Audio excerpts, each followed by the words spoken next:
What should we expect for the September meeting and beyond? Joining us now is U.S. Bank Wealth Management Head of Public Markets Group.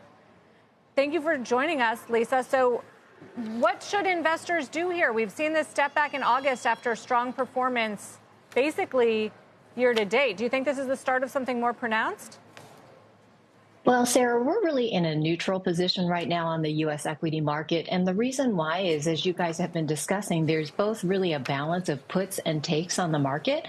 So on the more cautionary side, we do know overall the economy has been slowing in 2023, and monetary policy still remains restrictive on the top of the fact that inflation has been coming down, but it's still not at that 2% target. However, on the other hand, as you mentioned earlier, we have seen some signs of the data starting to pick up in terms of the direction. And so when we look at the trend or the rate of change, we're actually seeing some improvement really over the last year in terms of where it's heading off low levels. And in addition to that, really, we've got a still resilient consumer and labor market. So our advice right now to clients is that they really stay at their typical strategic weights on stocks, considering that we've really got a balance of pros and cons right now.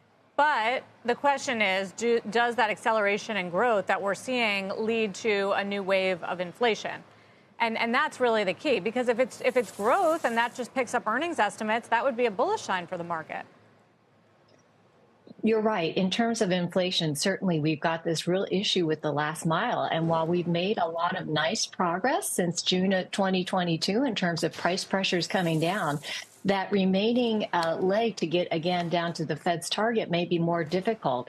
We do see some resurgence in energy and food prices, and certainly you could continue to have shocks come into the system. And so, again, we want to continue to watch the trajectory while, again, we see some very nice progress, particularly if you look at a 1 month annualized or 3 month annualized number. The fight certainly isn't over yet.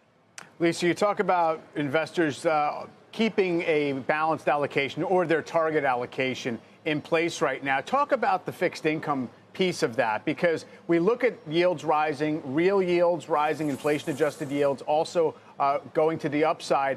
Now, that seems to be rebuilding value in bonds, right? So in other words, they can serve their purpose within a portfolio, especially if we do get a downturn and those bonds can kind of hold up better.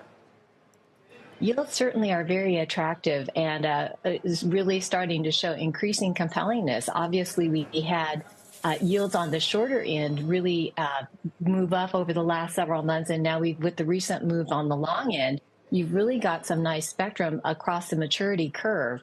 We're not ready yet to really dive in and pick up an overweight position in fixed income, because while the fundamentals are really suggesting that, again, we may see some be able to capture some yields right now and then possibly see them come down with overall growth being at more muted levels than they were in 2022. Certainly, what we are concerned about is this technical rise as the yields continue to march upward. There's really some momentum, and there's not really another sort of resistance level on the 10-year till about 5%. So we're not wanting to quite step into that sector right now. All right, Lisa Erickson, thank you very much for joining us with some of the advice that you're giving your clients.